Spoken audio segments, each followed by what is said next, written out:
There's a strain of Ebola that can kill about half of people that it infects, and there's no vaccine and no cure.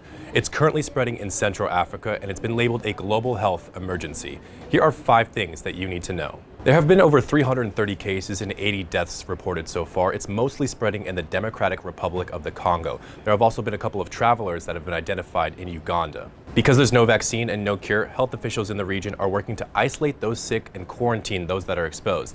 The CDC is already on the ground, working to get an infected American out of the country, as well as 6 other individuals that were also exposed to the virus. Ebola is not as contagious as many people think. It actually spreads through close and prolonged contact, usually through exposure to bodily fluids like sweat and blood, and on rare occasions, it can also spread through contaminated bed sheets or towels.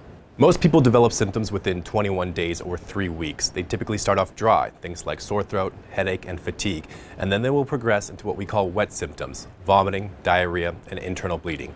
Most people die of Ebola from severe dehydration. You may remember Ebola from headlines back in 2014. It's actually a virus that originates in animals like fruit bats and then spreads to humans and then can later spread throughout the human population. There have been dozens of outbreaks in Central Africa before, but in an area that's dealing with conflicts and a weakened healthcare system, it can be hard to detect and contain an outbreak. And that's why health officials are so urgently trying to get this virus under control.